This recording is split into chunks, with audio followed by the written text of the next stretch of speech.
actually seriously worries me, and it is that many dairy farmers, beef farmers, sheep farmers depend very heavily on providing good quality food from homegrown forages, and that's generally via conservation through fermentation as silage. However, what we're seeing at the minute is areas of the UK that have had double normal rainfall, and waterlogged soil does present some serious challenges to making decent quality silage.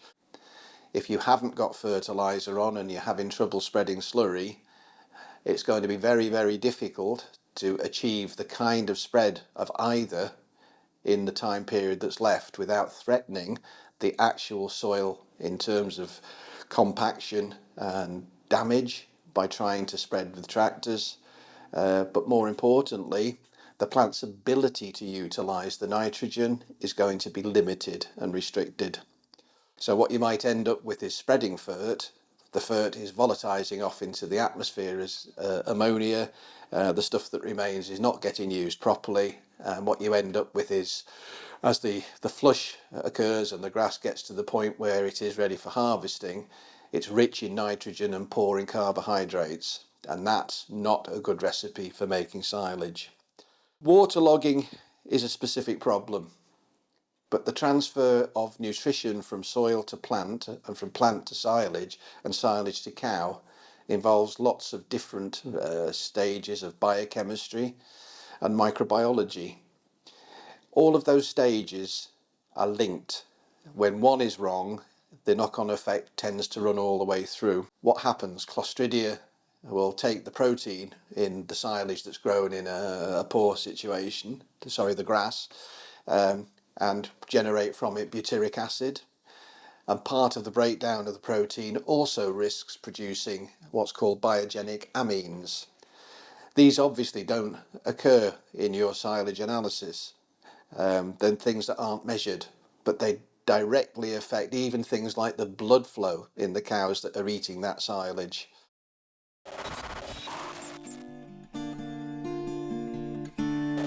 Pectins, various sugars. This is something that's often not considered. What do we do? Well, the bacteria convert the sugar to lactic acid. No, they don't.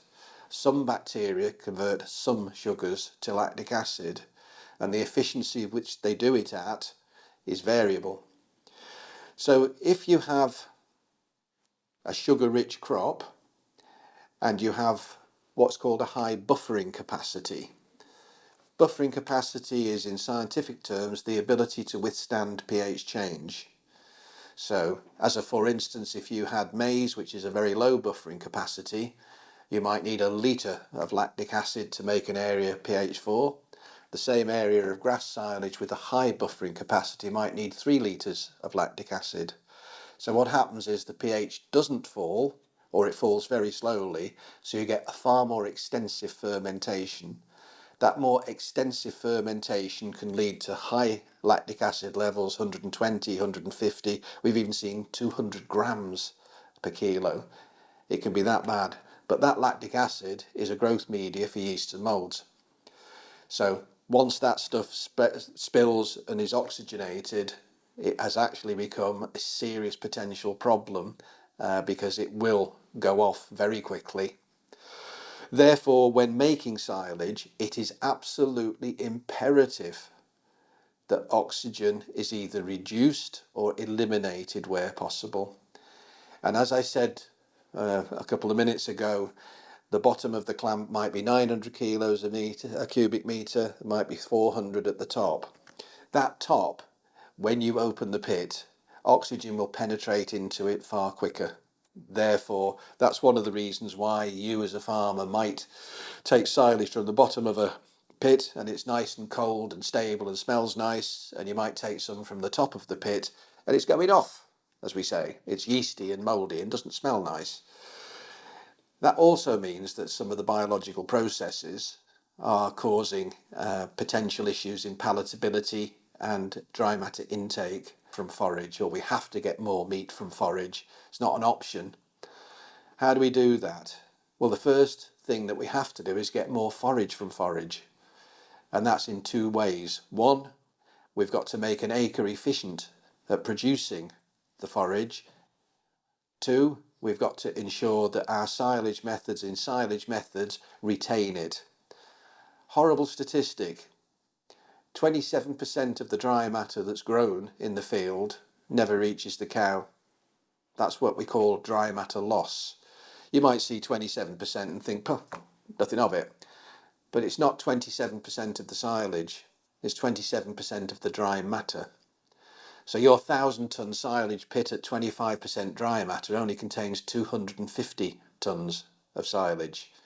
But it doesn't, because the 250 tonnes of silage, round about 40% of it is indigestible fibre and ash. So you've only got, it's actually about 160 or 170 tonnes of silage.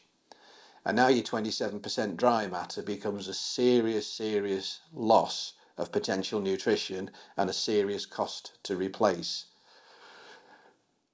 And the reason I say this is because I see it all the time as somebody who's wandered around farms in the UK for 50 years.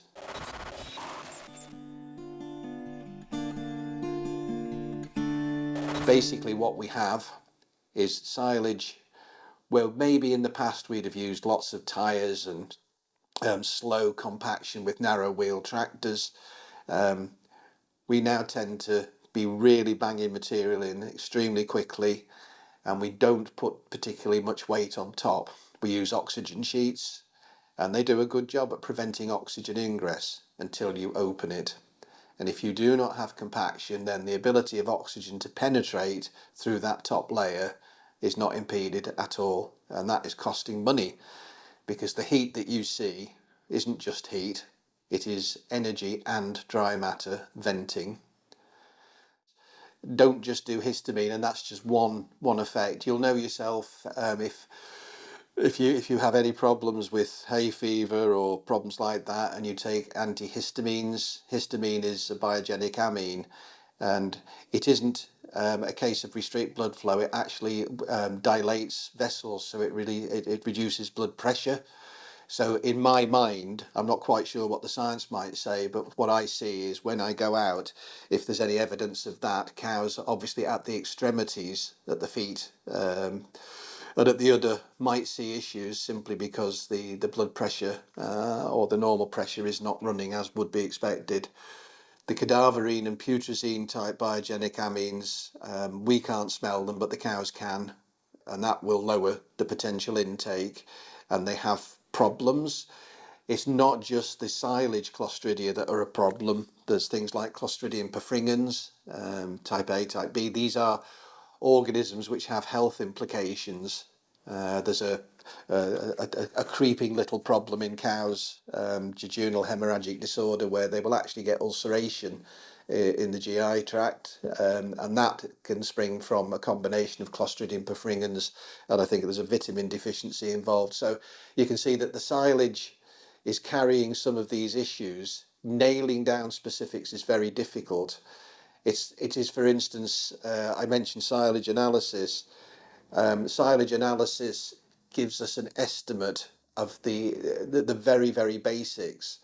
To do a real silage analysis for biogenic amines, for terpenes, alkaloids, polyphenols, there's any number of things that have a far more dramatic effect on the cow than we consider on the silage analysis. And sometimes it's better to review an entire picture rather than a small part of it.